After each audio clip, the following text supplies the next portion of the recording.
Tell me about this collision here. What's the first thing that you heard? I didn't hear anything. I didn't see anything, but my girl came down. She was outside. What? Sorry.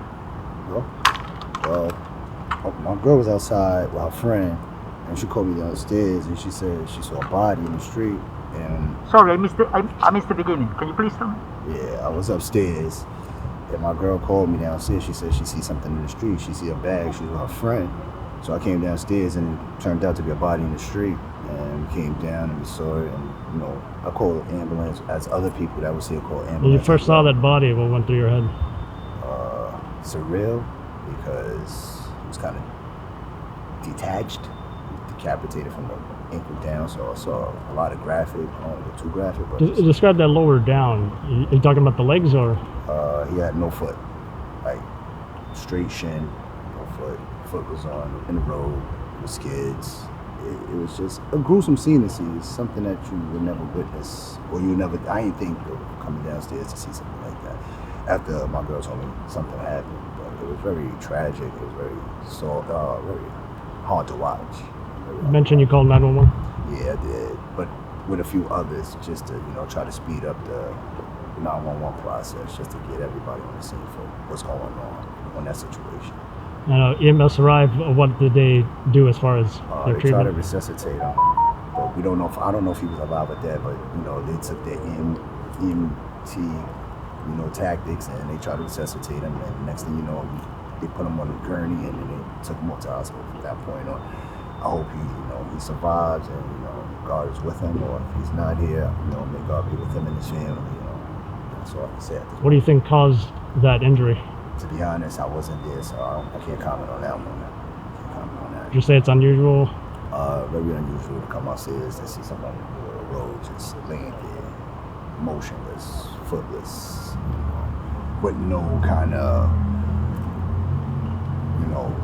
evidence to it. So it's hard to explain something that you didn't see the accident, you just see a body there. It's unusual, something like that. Do you feel it might be criminal or perhaps an accident? I can't call criminal, but I'm gonna let the investigators investigate, because that's what they do. I don't want to give no speculations on that, because I don't know what happened, and I don't want to give out no false accusations. So all I know is it was just a terrible sight to see a man on the floor. Seen something like that before? Never. And don't want to neither. It wasn't something I would wake up every day to see. Describe the scene now. I understand police are here. Now, quiet. I mean, it was already quiet earlier, so that's what made it unusual. It was a quiet things. It was kind of like popped up on the scene right there. So for what it looks like, I'm happy that the investigators are here to do what they got to do. That's it. Thanks again. You said no name, right? No name. All right. Thanks again. No problem.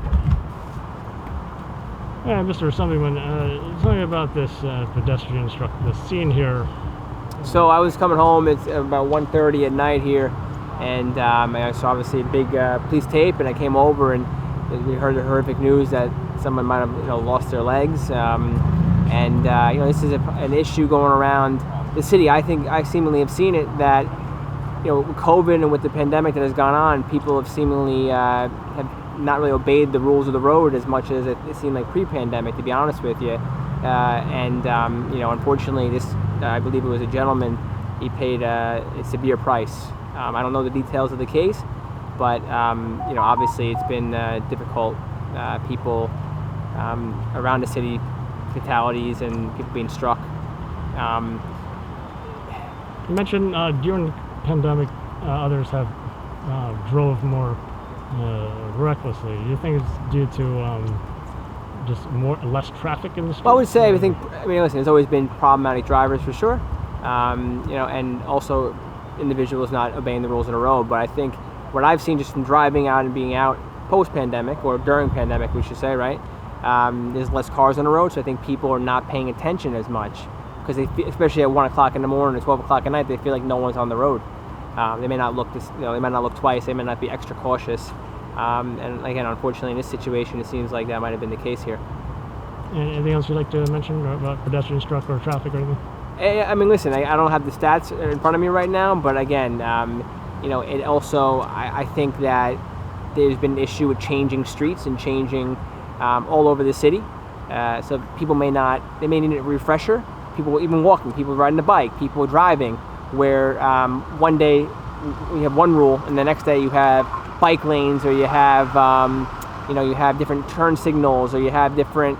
So I think there should be a more I guess we say a public awareness campaign of some sort. When you change a certain area, that there should be signs or something indicating. I mean, I know sometimes there are signs, but sometimes that's lagging.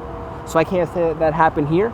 But there definitely needs to be a better campaign, I would say, for individuals knowing the signs that should be in the area and changing structure of the streets.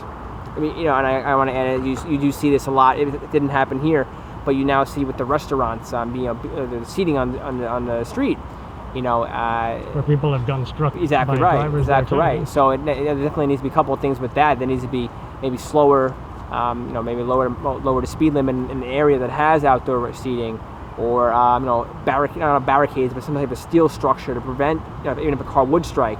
So listen, there definitely needs to be a lot more changes, and also as well a better public awareness campaign about certain areas, not overall, because you're driving along the street, you're not knowing if something was just changed yesterday, and there needs to be a better campaign for that. Thank you, sir. And can No you problem. spell your? Sure. My name is Brian, Brian. Last name Barnwell, Bar, and as in Nancy, Well. And I'm Assembly Member for District 30. Thank you, Mr. Something. Appreciate My it. pleasure. Thank you.